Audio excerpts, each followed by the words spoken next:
भक्तों सच्चे हृदय से कमेंट बॉक्स में लिखें जय श्री कृष्ण, राधे राधे। भक्तों, भगवान कृष्ण का जन्म भाद्रपद माह की कृष्ण पक्ष की अष्टमी तिथि को हुआ था। इस शुभ तिथि को भगवान कृष्ण के जन्म उत्सव के रूप में मनाया जाता है और इसे जन्माष्टमी कहा जाता है। जन्माष्टमी भारत के हर कोने कोने में बड़े उत्साह के साथ मनाते हैं। इस पर्व को विदेशों में रहने वाले नागरिक भी बड़े धूमधाम के साथ मनाते हैं। भक्तों, मान्यता है कि इस दिन पूरे श्रद्धा भाव से पूजा व्रत आदि करने से भगवान सबकी मनोकामनाएं पूरी करते हैं। और वहीं अगर जिन लोगों की कुंडली में चंद्रमा अगर कमजोर होता है तो उनके लिए यह व्रत बहुत ही शुभ और फायदेमंद होता है। और मित्रों, संतान प्राप्ति के लिए कृष्ण जन्माष्टमी का व्रत रखना बहुत ही शुभ और मंगलकारी माना जाता है।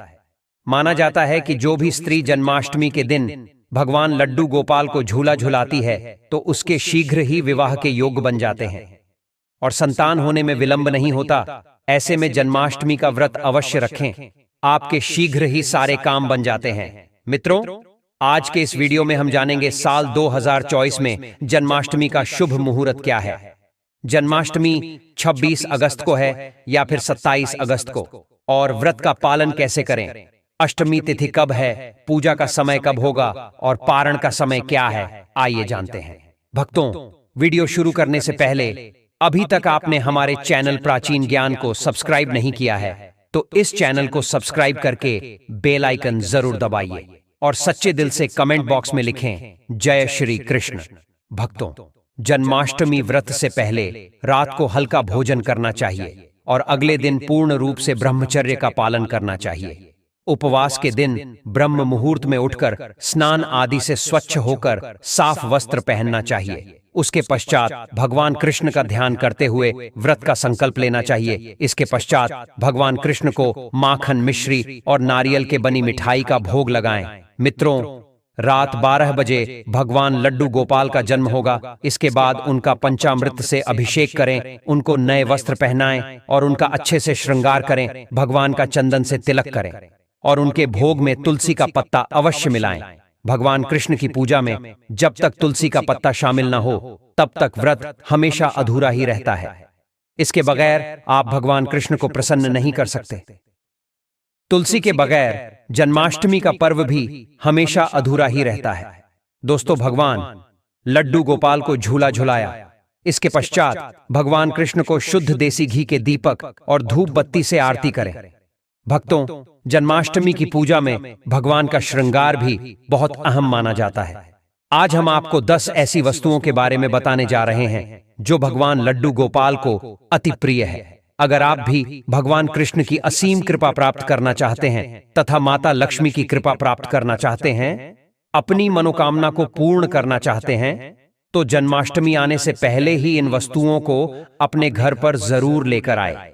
अगर आप इन सभी वस्तुओं को घर में नहीं ला सकते हैं तो कम से कम आप इनमें से कोई भी एक वस्तु घर में अवश्य लेकर आए और भगवान श्री कृष्ण को यह वस्तु अवश्य अर्पित करें। मित्रों, सबसे पहली वस्तु भगवान लड्डू गोपाल की अति प्रिय वस्तु है मोर पंख। कहा जाता है कि राधा रानी के महल में मोर बहुत हुआ करते थे। जब वह भगवान श्री कृष्ण की बांसुरी की धुन पर नृत्य करती थी तो उनके साथ वे मोर नाचा करते थे। एक दिन किसी मोर का पंख जमीन पर गिर गया, जिसे तुरंत उठाकर भगवान श्री कृष्ण ने अपने मस्तक पर सजा लिया। भगवान कृष्ण के मस्तक पर सजा मोर पंख राधा रानी के प्रेम की निशानी मानी जाती है। इसीलिए भगवान लड्डू गोपाल के जन्म उत्सव की पूजा में मोर पंखों से उनकी हवा किए जाने का प्रथा है। इसीलिए जन्माष्टमी पर मोर पंख अवश्य घर में लाना चाहिए। मित्रों, एक अन्य कथा के अनुसार देवी राधा हर दिन मूर्ति मंदिर के पास मोरों को दाना देने जाती थी। एक बार जब देवी राधा वहां पहुंची तो वहां पर एक भी मोर नहीं था। राधा रानी उदास हो गई। कृष्ण भगवान ने देवी राधा को प्रसन्न करने के लिए स्वयं मोर रूप धारण कर लिया और वहां पहुंच गए। राधा रानी कृष्णा का यह रूप देखकर बहुत प्रसन्न हुई। मित्रों, मारुति मंदिर में मोर रूप में आज भी राधा कृष्ण की पूजा होती है। इसीलिए भगवान श्री कृष्ण को प्रसन्न करने के लिए कृष्ण जन्माष्टमी की पूजन में मोर पंख अवश्य ही शामिल करना चाहिए। भक्तों, हिंदू मान्यताओं के अनुसार घर में मोर पंख का प्रयोग करने से अमंगल टल जाता है। विशेष रूप से कहा जाता है कि मोर पंख से बुरी आत्माएं पास नहीं आती। मोरपंख को भगवान लड्डू गोपाल ने अपने मुकुट पर स्थान दिया, सम्मान दिया। वास्तु के अनुसार मोरपंख घर से अनेक प्रकार के वास्तु दोष को दूर करता है और मोरपंख सकारात्मक ऊर्जा को अपनी ओर खींचता है। भक्तों, मोरपंख मोर के बाजू से अलग होने के बाद भी जीवित रहता है, तभी तो इसका सकारात्मक असर अपना काम तेजी से करता है।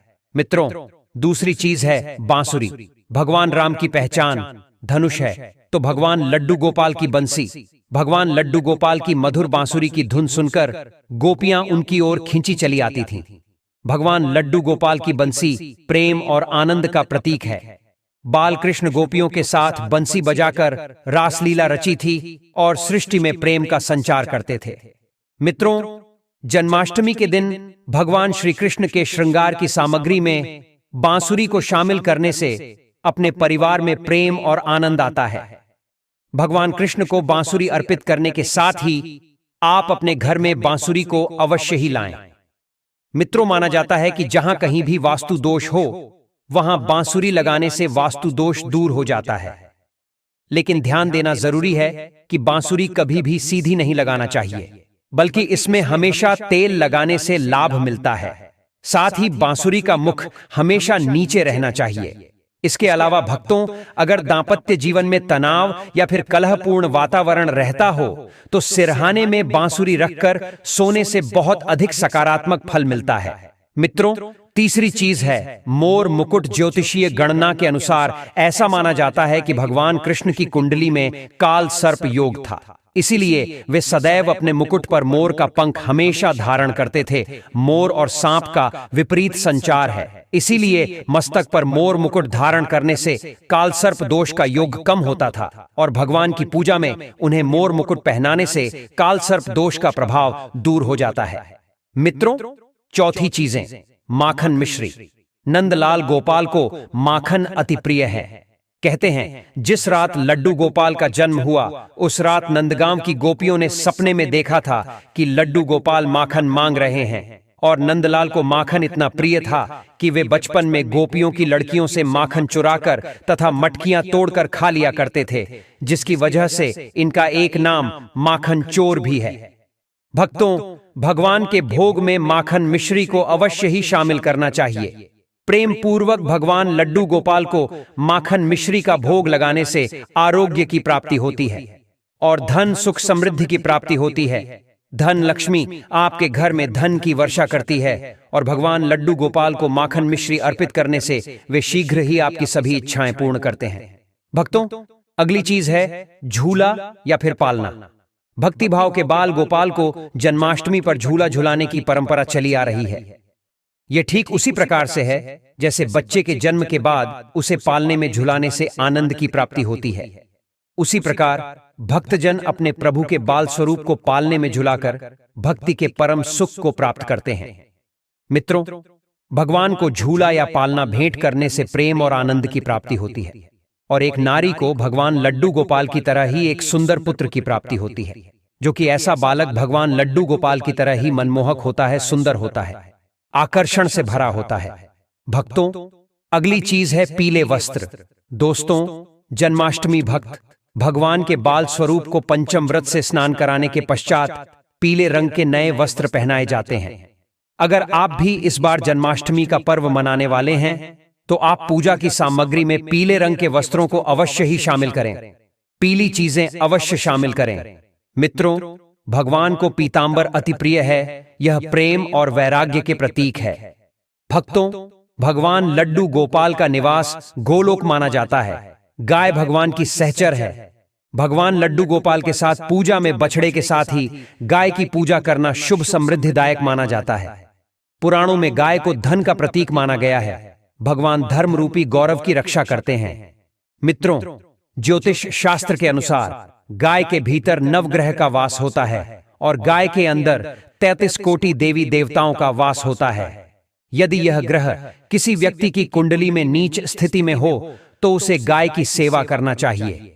ऐसा करने से नीच ग्रह की दृष्टि से बच सकता है। इसके अलावा वास्तुशास्त्र के अनुसार पूजा स्थान अथवा बैठक के कमरे में ईशान कोण में चांदी की गाय और उसका बछड़ा रखने से भाग्य में वृद्धि होती है। इसीलिए मित्रों, आप जन्माष्टमी से पहले ही चांदी की गाय और उसका बछड़ा अपने घर पर अवश्य ही लाएं। अगर आप चांदी का नहीं ला सकते हैं तो आप मिट्टी का ला सकते हैं, या फिर आप गाय और बछड़े की तस्वीर लाकर भी ईशान कोण में लगा सकते हैं। भक्तों, भगवान कृष्ण ने महाभारत के युद्ध के दौरान अपने प्रिय सखा और पांडवों में श्रेष्ठ धनुर्धर अर्जुन को गीता का उपदेश दिया था। गीता मुंह से निकल के संसार को देखने का मार्ग बताती है। इसे भगवान श्री कृष्ण की वाणी कहते हैं, जो मनुष्य को मुक्ति का मार्ग और कर्म पथ पर चलने का ध्यान देती है। भक्तों, इसीलिए भगवान की पूजा में गीता जरूर रखनी चाहिए और रात में जागरण करते हुए गीता का पाठ हर हाल में अवश्य करना चाहिए। जन्माष्टमी के शुभ अवसर पर भगवान लड्डू गोपाल की असीम कृपा प्राप्त करने के लिए आप जन्माष्टमी से पूर्व ही इन चीजों को अपने घर पर अवश्य ही लेकर आए और उन्हें भगवान की पूजा में शामिल करें। ऐसा करने से आपको भगवान लड्डू गोपाल की असीम कृपा प्राप्त होगी। दोस्तों, आप जान लेते हैं जन्माष्टमी के बारे में। पंचांग के अनुसार भाद्रपद माह के कृष्ण पक्ष की अष्टमी तिथि की शुरुआत 25 अगस्त 2024 दिन रविवार को रात 3:29 पर होगी। वहीं इसका समापन 26 अगस्त 2024 दिन सोमवार को रात 2:19 पर होगा।